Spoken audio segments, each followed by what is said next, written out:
బంగారం వెండి అమ్మకాలలో తరతరాల నమ్మకానికి నాణ్యతకు పెట్టింది పేరు శ్రీ ధనలక్ష్మి జ్యువెలరీ. శ్రీ దాడిశెట్టి నరసయ్య గారి ఆశయాలే పునాదిగా వారి మనవడు దాడిశెట్టి నరసయ్య సన్ ఆఫ్ విష్ణు చక్రంచే తుడిలో మొట్టమొదటి BAS hall mark mega AC showroom ప్రారంభం. అందమైన చేత అందుబాటు ధరలు అందరూ మెచ్చే అందరికీ నచ్చే ఎన్నో వెరైటీలతో మీకు ఆహ్వానం పలుకుతోంది Shri Dhanalakshmi jewellery, main road Tuni.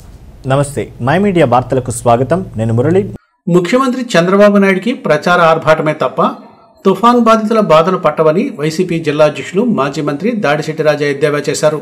Tuni మండలం ఎస్సన్నవరం క్యాంప్ కార్యాలయంలో మాజీ మంత్రి దాడిశెట్టి రాజా మీడియాతో మాట్లాడుతూ చంద్రబాబు కోనసీమలో పర్యటించి ప్రజలను పరామర్శించారే తప్ప వారిని ఆదుకోవాలన్న ధ్యాస ఏమాత్రం లేదని తీవ్రంగా విమర్శించారు.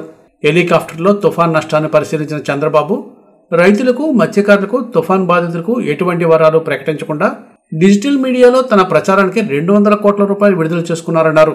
రాష్ట్రానికి విపత్తులు వచ్చిన ప్రతిసారి చంద్రబాబు హైటెక్ డిజిటల్ క్యాంపెయినింగ్ చేస్తూ ఎల్లో మీడియాలో ప్రచారం చేసుకోవడం అలవాటుగా మారిపోయిందని విమర్శించారు.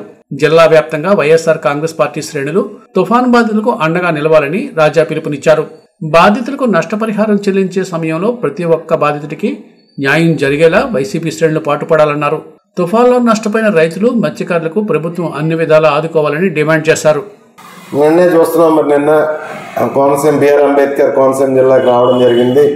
హెలికాప్టర్లో నష్టాన్ని అంతా పరిశీలించి ఏదో దిగి ఒక తోటలో రైతుల దగ్గరికి వెళ్ళి పరామర్శ చేసి మళ్ళీ వెళ్ళిపోవడం జరిగింది.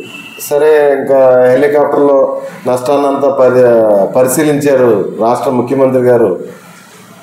రైతులను కూడా పరామర్శించారు. మరి వెళ్ళి ఏమైనా రైతులను ఆదుకోవడానికి ఆయన ఏమైనా చేస్తారేమో అని చెప్పేసి మేము చూస్తుంటే పాపం ఇలా కొత్తగా 200 కోట్ల రూపాయలకి ఒక జీవో రిలీజ్ చేయడం జరిగింది. మేము అనుకున్నాం రైతులను ఆదుకోవడానికి అయినా ఇమీడియట్గా, లేకపోతే మత్స్యకారులను ఆదుకోవడానికి ఇమీడియట్గా 200 కోట్ల రూపాయల నిమిత్తం జీవో ఇచ్చారేమో అనుకుంటే డిజిటల్ క్యాంపెయినింగ్కి అంటే ప్రచారానికి 200 కోట్ల రూపాయలు విడుదల చేస్తూ చంద్రబాబు నాయుడు గారు జీవో ఇవ్వడం జరిగింది. మరి ఈ రాష్ట్ర ప్రజలు బాగా జాగ్రత్తగా గమనించాలి.